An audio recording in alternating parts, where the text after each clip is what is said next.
Hi friends, आज के इस लेक्चर में हम स्टार्ट करने जा रहे हैं 12th क्लास की फिजिक्स का फर्स्ट चैप्टर जिसका नाम है इलेक्ट्रोस्टैटिक्स। ये ऑलरेडी मैं एक बार यूट्यूब पे पढ़ा चुका हूँ, कंप्लीट वीडियोस वहाँ अवेलेबल हैं। लेकिन अगर फिर भी आप अभी साथ में फिर से पढ़ना चाहते हैं, साथ में क्वेश्चंस करना चाहते हैं, तो आप आज से इलेक्ट्रोस्टैटिक्स स्टार्ट कर सकते हैं। चैप्टर का नाम है इलेक्ट्रोस्टैटिक्स, 12th क्लास की फिजिक्स का फर्स्ट चैप्टर है। देखो, इलेक्ट्रोस्टैटिक्स क्या है? ये दो वर्ड से मिलके बना है। यहाँ लिखा है स्टैटिक्स। स्टैटिक्स का मतलब आप ये लिख सकते हो कि अगर किसी पार्टिकल की कोई वेलोसिटी नहीं हो, मतलब कोई मोशन उसमें नहीं हो, या वो एक फिक्स पोजीशन पे रुका हुआ हो, तो इसको हम ले सकते हैं स्टैटिक्स। यहाँ हम क्या ले सकते हैं? नो मोशन, किसी तरह का मोशन नहीं है। इधर एक वर्ड लिखा है इलेक्ट्रो, जिसको आप इलेक्ट्रॉन ले सकते हो या चार्ज से ले सकते हो। तो ऐसा चार्ज जिसमें कोई मोशन नहीं हो, उसके रीजन में जो प्रोसीजर हो रहे हैं, जो जो चीजें वहां हैपन हो रही है, उन सब का एनालिसिस करने की फिजिक्स का नाम है electrostatics. Electrostatics is the branch of physics which deals with an static charge. Physics की वो ब्रांच जो किसी स्टैटिक चार्ज के साथ में डील करती है, उसको क्या कह सकते हैं? इलेक्ट्रोस्टैटिक्स। तो क्या लिखेंगे? branch of physics which deals with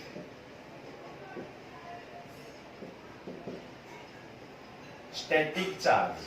अब देखो, static charge का मतलब क्या है? ये चार्ज है, इसके चारों तरफ क्या जनरेट होता है? मान लो ये स्टैटिक कंडीशन में है, तो मैं आपको ये एजम्पशन दिलवा सकता हूँ कि मैं किस चीज की बात कर रहा हूँ। जैसे कई बार हम पढ़ते हैं कि 11,000 वोल्ट की लाइन के नीचे से कोई आयरन इक्विपमेंट था, उसको उस लाइन ने अपनी तरफ अट्रैक्ट किया।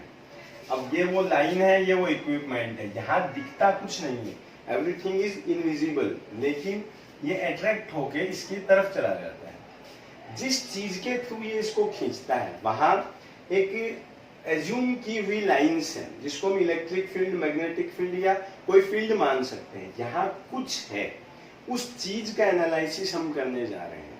यहाँ इलेक्ट्रिक फील्ड भी होता है, मैग्नेटिक फील्ड भी होता है। वो हम चैप्टर वाइज जैसे जैसे आगे चलेंगे चलता जाएगा कि फिलहाल हमें पढ़ना क्या है। फिलहाल यहाँ जो रेंज में जो कुछ जनरेट हो रहा है, हमें उस चीज का एनालिसिस करना है। तो अगर स्टैटिक चार्ज हो, कोई चार्ज अपनी जगह पे रखा हुआ हो, तो इसके चारों तरफ कुछ जनरेट होता है। इस कुछ को बोलते हैं इलेक्ट्रिक फील्ड। याद रखनी है, तीन छोटी छोटी चीजें यहाँ पे आएगी। अगर चार्ज स्टैटिक कंडीशन में हो, तो इसके चारों तरफ सिर्फ क्या जनरेट होता है? Electric field. अगर ये क्यू चार्ज v वेलोसिटी से चलने लगे, कांस्टेंट वेलोसिटी है, तो ये इलेक्ट्रिक फील्ड और मैग्नेटिक फील्ड दोनों जनरेट करता है। यहाँ ये इलेक्ट्रिक फील्ड और मैग्नेटिक फील्ड दोनों जनरेट करता है। अगर ये Q चार्ज ए एसिलरेशन से एसिलरेट हो, मतलब इसको रेस मिलने लगे, चलने लगे। फॉर एग्जांपल हम ये देख सकते हैं, जैसे मारियो में कई बार जब सुपर पावर्स मिलते हैं उस गेम में, तो वो जो प्लेयर अपना है उसकी स्पीड कुछ बढ़ जाती है। जब वो आगे चलता है तो उसके पीछे कुछ एयर सी हमें दिखती है, दैट इज एसिलरेशन। अगर कोई चार्ज एसिलरेट हो, तो उसके चारों तरफ इलेक्ट्रिक फील्ड, मैग्नेटिक फील्ड और इलेक्ट्रोमैग्नेटिक वेव, ये तीनों चीजें जनरेट होती है। हमें इस चैप्टर में सिर्फ इस चीज का एनालिसिस करना है कि चार्ज अपनी पोजीशन पे रखा हुआ है और उसके चारों तरफ क्या जनरेट हो रहा है? Electric field. इस चैप्टर में हम सिर्फ इस कंडीशन के साथ डील करेंगे कि अगर चार्ज अपनी पोजीशन पे रखा हुआ है, तो इसके चारों तरफ क्या क्या जनरेट होता है। अब चलते हैं हम कि पहले चार्ज क्या होता है, कैसे इसको जनरेट किया जाता है और कैसे इसके चारों तरफ फील्ड जनरेट होता है। ठीक है, देखिए, तो अब हम बात करते हैं कि जब हमने इलेक्ट्रोस्टैटिक्स को स्टार्ट किया, तो फर्स्ट वर्ड हम जो यूज में लेते हैं वो वर्ड है चार्ज। क्या स्टार्ट करते हैं? चार्ज।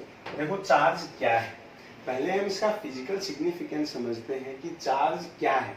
कैसे आप किसी बिना पढ़े लिखे आदमी को भी समझा सकते हो कि चार्ज क्या चीज है। जैसे मान लो ये दो आदमी हैं, इन दोनों में झगड़ा होता है।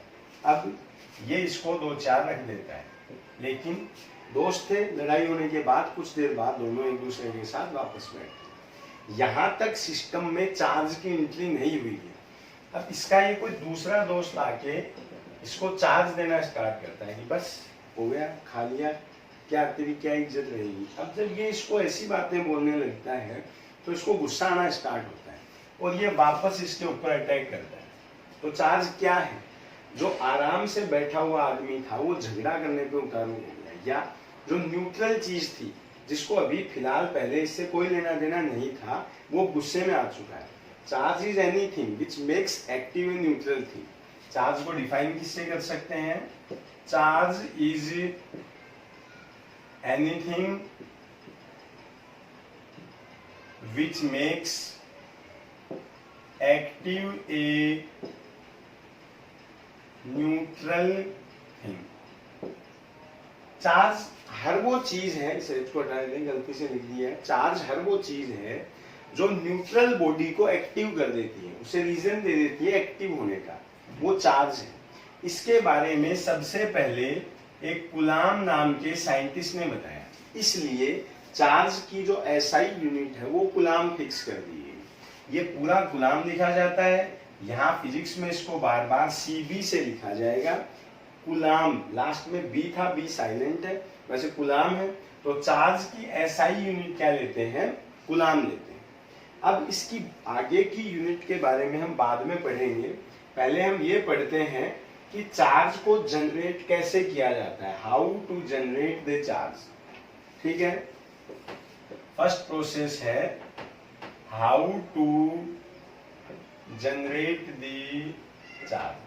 चार्ज को जनरेट कैसे किया जाता है, इसका फर्स्ट प्रोसेस जो हमारे सिलेबस में आता है उसको बोलते हैं बाई कंडक्शन। कंडक्शन का मतलब ये है जब दो बॉडी एक दूसरे से टच होती है। कंडक्शन तब होता है जब दो बॉडी एक दूसरे के टच में आती है। जैसे मान लो ये एक बॉडी है ए, इस पे पॉजिटिव चार्ज है, ठीक है। दूसरी बॉडी जो है ये न्यूट्रल है। अगर इसको यहां लाके इसको बी बोल दें और यहां एक वायर से टच करवा दें, कंडक्टिंग वायर से, तो इसका कुछ चार्ज इसमें ट्रांसफर हो जाता है। This is called as conduction. तो यहां क्या लिखेंगे? Connect them by a conducting wire. एक कंडक्टिंग वायर से अगर दोनों को टच करवा दें तो कुछ चार्ज इसका इसमें शिफ्ट हो जाता है। इस प्रोसेस में बेसिक चीजें क्या क्या है जो हमें याद रखनी है? फर्स्ट, दोनों का फिजिकल कांटेक्ट कंपलसरी है। जब तक दोनों एक दूसरे से टच नहीं होंगे तब तक कंडक्शन नहीं होगा। तो फर्स्ट क्या लिख सकते हैं? Physical contact is necessary. दोनों का फिजिकल टच जरूरी है। दूसरा, इसका कुछ चार्ज इसमें चला जाता है, तो जो मेन बॉडी है उसका चार्ज ओरिजिनल से कुछ कम हो जाता है। तो क्या लिखेंगे? Charge of main body will be reduced, कुछ कम हो जाएगा। और तीसरी चीज, अब कब तक इसका चार्ज इसमें जाता रहेगा? कोई लिमिट तो होगी। ऐसा तो है नहीं कि ये पूरा चार्ज इसको दे देगा या ये बिल्कुल नहीं देगा। इसका चार्ज इस पे तब तक जाता है जब तक दोनों का पोटेंशियल इक्वल नहीं हो जाता। तो क्या लिखेंगे? इस प्रोसेस को बोलते हैं charge retransformation will happen till they get equal potential. जब तक उन दोनों का पोटेंशियल इक्वल नहीं हो जाता तब तक वो एक दूसरे के साथ में चार्ज का रीट्रांसफॉर्मेशन करते रहेंगे। जैसे ही दोनों का पोटेंशियल इक्वल होगा तो ये चार्ज का एक बॉडी से दूसरी बॉडी पे जाना बंद हो जाता है, मतलब इसका इससे जाना बंद हो जाता है। ये तो इसका थ्योरेटिकल एक्सप्लेनेशन है। जब न्यूमेरिकल इसमें आता है तो किस तरह से पूछा जाएगा कि मान लो हमारे पास दो ऑब्जेक्ट हैं ए और बी। ये लो, ये ए है और ये बी है। इसकी रेडियस हम मान लेते हैं R1 है और इसकी रेडियस हम मान लेते हैं R2। एक को थोड़ा छोटा कर देते हैं, ये इसकी रेडियस R2। इस पे चार्ज Q1 है और ये न्यूट्रल होने की बजाय इस पे भी कुछ चार्ज है Q2। तो जैसे ही इनको टच करवाएंगे, या तो इससे कुछ चार्ज इस पे आएगा या तो इससे कुछ चार्ज इस पे आएगा। तो यहां कनेक्ट देम बाई ए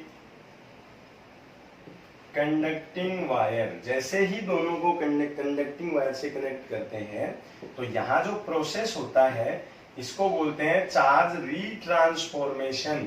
रीट्रांसफॉर्मेशन मतलब एक दूसरे का चार्ज एक्सचेंज करने लगते हैं। कब तक करते हैं? Till they get equal potential. अब ये पोटेंशियल क्या है ये सेकंड चैप्टर में आएगा, एक बार के लिए आप याद रख सकते हो। ये चार्ज रीट्रांसफॉर्मेशन तब तक होता है जब तक दोनों का पोटेंशियल इक्वल नहीं हो जाए। अब जैसे मान लो इसने कुछ इसको दिया है, इसने इसको दिया, फाइनली इस बॉडी पे चार्ज हो गया Q1 डैश और इस पे जो चार्ज है ये हो गया Q2 डैश। ठीक है, हमसे इन दोनों की वैल्यूएं पूछी जा सकती है कि Q1 डैश क्या होता है और Q2 डैश क्या होता है। तो इनकी वैल्यू कैसे कैलकुलेट की जाती है? देखो, मान लो इन दोनों पे मिला के टोटल चार्ज जो था वो था Q1 प्लस Q2। Q1 इस पे था और Q2 इस पे था, तो जो नेट चार्ज था वो था Q is equals to Q1 plus Q2। जैसे ही आपने इनको कनेक्ट किया, अब दोनों एक्सचेंज करने लगे, तो क्या होता है, मान लो एक ये आदमी है और एक ये बच्चा है। इसके पास 10 चपाती है, इसके पास 10 चपाती है और इसके पास 1 चपाती है, 2 चपाती है। अब ये दोनों मिलके साथ में इनको खाना स्टार्ट करते हैं। तो क्या ये 10 खाएगा? नहीं।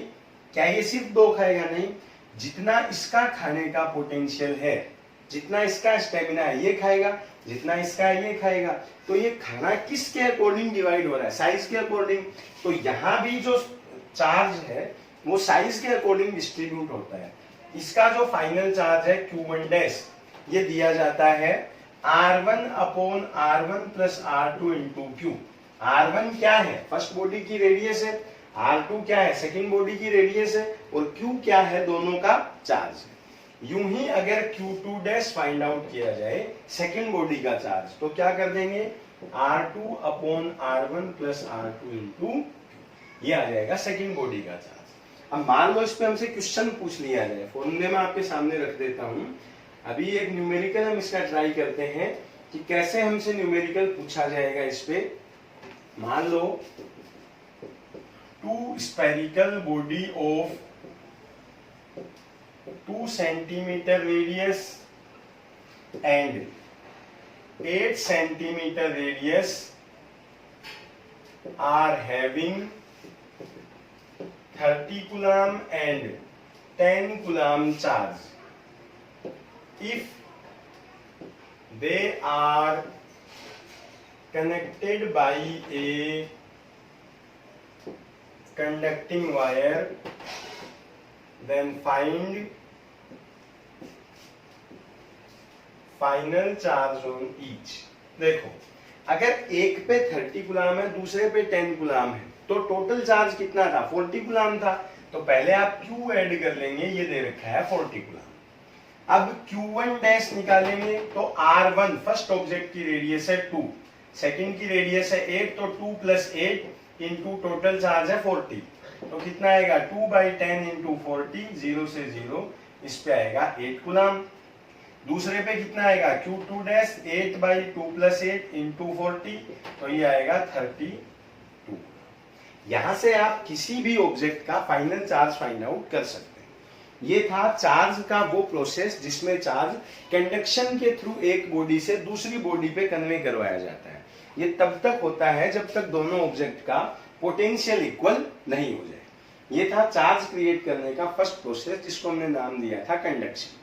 अगले लेक्चर में हम सीखेंगे इंडक्शन के थ्रू ये चार्ज कैसे जनरेट किया जाता है, इलेक्ट्रॉन ट्रांसफॉर्मेशन के थ्रू कैसे किया जाता है, और साथ में फ्रिक्शन के थ्रू चार्ज कैसे जनरेट किया जाता है। ये पढ़ेंगे अगले लेक्चर में। डेली 20 मिनट 30 मिनट जितनी भी देर की क्लास आती है साथ में पढ़ते रहें। आपको कंप्लीट सिलेबस 11th और 12th दोनों का सिलेबस यूट्यूब पे करवाया जाएगा, साथ में सीट दी जाएगी। अगर आप चाहें तो अपने फिजिक्स को कंप्लीटली तैयार कर सकते हैं। ओके, वीडियो अच्छा लगा हो तो लाइक ज़रूर करें, चैनल सब्सक्राइब नहीं किया है तो चैनल सब्सक्राइब कर दें। बाय।